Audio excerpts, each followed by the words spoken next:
Salam damai sejahtera di dalam Tuhan kita Yesus Kristus. Shalom, selamat pagi dan semangat pagi. Jumpa kembali dalam renungan pagi kita untuk hari ini, Jumat 9 Februari tahun 2024. Dan pekabaran firman Tuhan kita di pagi ini dengan judul Roti yang turun dari surga. Sebelum kita lanjutkan, mari berdoa. Bapa di sorga, terima kasih untuk semua kebaikan-Mu dalam kehidupan kami hingga di pagi ini. Kami akan mendengarkan pekabaran firman Tuhan, biarlah firman-Mu dapat menjadi berkat di dalam kehidupan kami. Terpujilah nama Tuhan, dalam nama Yesus kami telah berdoa. Amin. Sekali lagi, pekabaran firman Tuhan kita dengan judul Roti yang turun dari surga. Dan ayat firman Tuhan Yohanes 6 ayat 50. Inilah roti yang turun dari surga, barang siapa makan daripadanya, ia tidak akan mati. Alkitab adalah satu-satunya buku yang memberikan gambaran sesungguhnya tentang Kristus Yesus.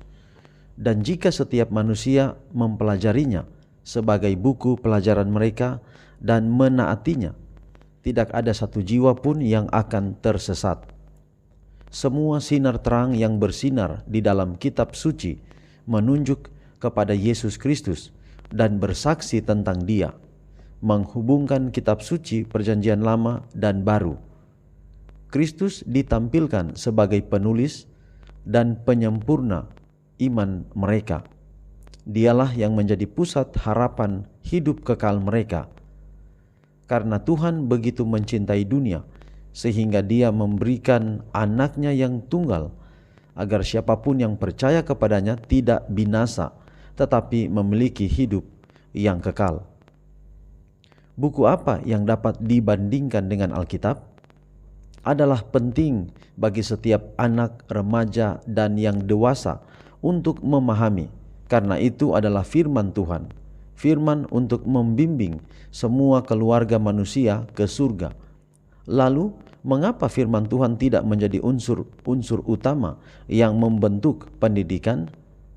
Penulis yang tidak terinspirasi ditempatkan di tangan anak-anak dan remaja di sekolah kita dalam buku pelajaran, buku dari mana mereka akan dididik. Mereka juga tetap terjaga di hadapan kaum muda, menghabiskan waktu mereka yang berharga untuk mempelajari hal-hal yang tidak pernah dapat mereka gunakan, tidak menyuarakan kata-kata Yohanes, lihatlah anak domba Allah yang menghapus dosa dunia. Yesus Kristus adalah pengetahuan akan Bapa, dan Kristus adalah guru agung kita yang diutus dari Allah. Kristus telah menyatakan dalam Yohanes pasal 6 bahwa Dia adalah roti yang turun dari sorga. Aku berkata kepadamu, sesungguhnya barang siapa percaya, ia mempunyai hidup yang kekal. Akulah roti hidup. Nenek moyangmu telah makan mana di padang gurun, dan mereka telah mati. Inilah roti yang turun dari sorga. Barang siapa makan daripadanya, ia tidak akan mati. Akulah roti hidup yang telah turun dari sorga. Jikalau seorang makan dari roti ini, ia akan hidup selama-lamanya. Dan roti yang kuberikan itu ialah dagingku yang akan kuberikan untuk hidup dunia. Para murid tidak memahami kata-katanya, kata Kristus, rohlah yang memberi hidup, daging sama sekali tidak berguna. Perkataan-perkataan yang kukatakan kepadamu adalah roh dan hidup. Perenungan, bagaimana seseorang memakan Yesus, roti yang diturunkan dari surga, dengan cara praktis. Apakah saya dapat mengambil bagian dalam hidupnya hari ini?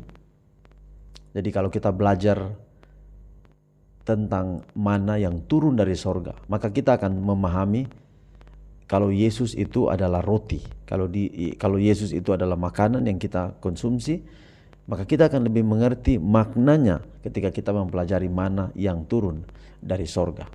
Dan sebenarnya mudah untuk mengerti kenapa Yesus adalah tetapi Yesus adalah roti yang turun dari sorga. Bahwa Yesus itu adalah firman yang hidup. Jadi kalau kita melihat atau mempelajari tentang mana yang turun dari sorga, mana itulah roti bagi bangsa Israel, maka roti yang dimaksud dari perbandingan antara mana dengan arti yang sebenarnya adalah firman Tuhan. Jadi roti itu adalah firman Tuhan, roti yang turun dari sorga untuk memberikan makan kepada bangsa Israel, itulah firman Tuhan. Dan firman Tuhan itu wujudnya adalah Yesus. Jadi betul, Yesus adalah roti yang turun dari sorga. Lalu bagaimana kita memakan Yesus? Kalau kita makan roti, Yesus adalah roti, berarti kita memakan Yesus. Nah, maksudnya adalah firman itu kita aplikasikan ke dalam kehidupan kita. Jadi belajar firman Tuhan itu tidak boleh cepat-cepat, tetapi kita harus detail mempelajarinya. Kata demi kata, kalimat demi kalimat. Mengkonsumsi Yesus artinya mengunyah roti supaya makanan itu terasa enak. Sama dengan kalau kita makan kan kalau lebih banyak kita mengunyah makanan itu maka akan lebih enak terasa di mulut. Demikian pula Yesus.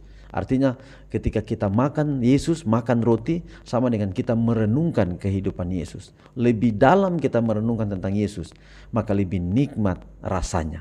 Jadi kiranya pekabaran pagi ini akan menjadi berkat dalam kehidupan kita semua. Mari kita akhiri dalam doa, mari berdoa. Bapa di sorga, terima kasih pekabaran yang indah hari ini, biarlah dapat menjadi berkat dalam kehidupan kami. Berkati kami hari ini di setiap tugas kami, khusus hari persiapan menjelang Sabat, biarlah kami boleh menikmati berkat-berkat-Mu, mempersiapkan diri kami untuk penyucian hari Sabat. Terima kasih Bapa, inilah menjadi doa kami, dalam nama Yesus kami berdoa, amin.